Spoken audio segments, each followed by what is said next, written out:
Hello students, welcome to my YouTube channel. Today we will do the third poem from your syllabus, that is The Echoing Green, written by William Blake from your book A Rainbow of English, Class 12th, Punjab School Education Board in the subject of General English. ये जो poem है वो William Blake के song से ली गई है, songs of innocence से ली गई है।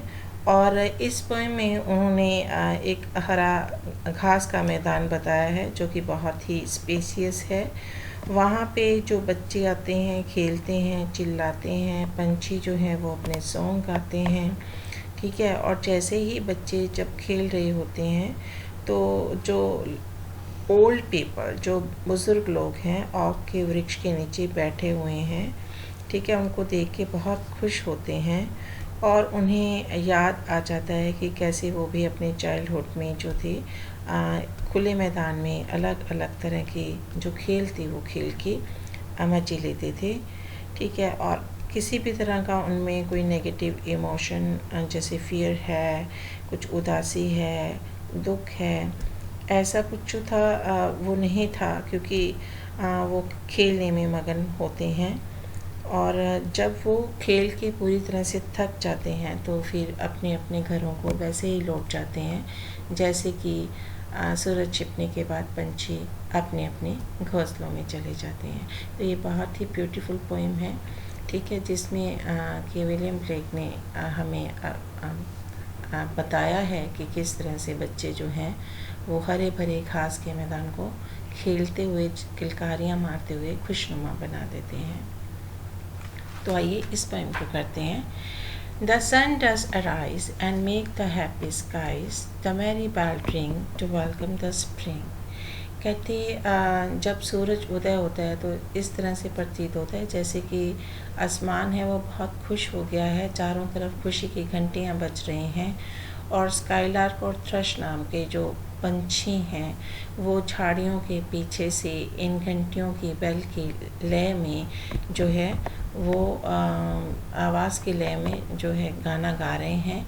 और उस हरे भरे घास के मैदान में अलग अलग तरह के खेल जो है वो देखने को मिलते हैं।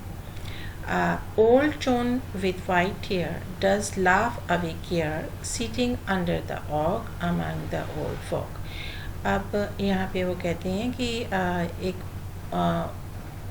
ओक के वृक्ष के नीचे जो बुज़ुर्गों का झुंड बैठा हुआ है उनमें से एक बुज़ुर्ग जॉन नाम के व्यक्ति हैं जिनके बाल जो हैं वो सफ़ेद हैं और वो उन बच्चों को देख के हंस रहे हैं, खुश हो रहे हैं। They laugh at their play and soon they all say, वो उनको देखते हैं, खुश होते हैं और कहते हैं such were the joys when we all girls and boys in our youth time were seen on the echoing green. और फिर वो अपने बचपन में चले जाते हैं, जवानी में, और वो कहते हैं कि वो कितने अच्छे दिन थे जबकि हम लड़के लड़कियां एक साथ जो था वो उस हरे भरे घास के मैदान में खेला करते थे। Till the little ones weary, no one can be merry. और ये छोटे छोटे बच्चे जो थे जब तक थक नहीं जाते थे खेल के तब तक वो अपने जो थे मतलब उनको खुशी प्राप्त होती थी जब तक कि वो खेल के थक नहीं जाते थे, और तब तक वो सेटिस्फाइड नहीं होते थे जब तक वो थकते नहीं थे। The sun does descend and our sports have an end. और जैसे ही सूरज छिपने लगता है वैसे ही जो हमारे वक्त हम खेलना बंद कर देते थे जब हमारी जवानी के दिन होते थे। तो और कहते round the laps of your mother many sisters and brother like birds in their nest are ready for rest. और कहते कि हमारे ज़माने में भी हम जब खेलते थे और जब तक खेलते खेलते थक नहीं जाते थे और जब तक सूरज छिपता नहीं था तब तक हम अपने घरों में वापस नहीं जाते थे। उसी तरह से ये बच्चे भी हैं, ठीक है, इनमें से कई भाई बहन भी हैं और वो जब सूरज छिपने लगता है तो उसी तरह से अपनी अपने घर में जाके अपनी अपनी माँ की गोद में ऐसे सो जाते हैं जैसे कि जो पंछी है सूरज छिपने के बाद अपने अपने घोंसलों में रेस्ट करने के लिए, आराम करने के लिए चले जाते हैं।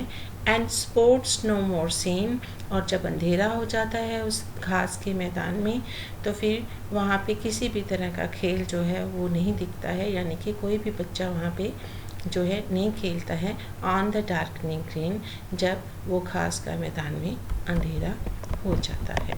तो ये एक बहुत ही ब्यूटीफुल पोएम है जिसमें कवि जो है वो घास के मैदान में खेलते हुए बच्चों को देखकर अपने दिन जो है, अपने जवानी के दिन और बचपन के दिन जो है वो याद करता है। सो आई होप कि आपने ये पोएम को अच्छे से सुना होगा और आपको समझ आई होगी। तो मिलते हैं नए वीडियो के साथ, नए टॉपिक के साथ। तब तक के लिए good bye, have a nice time.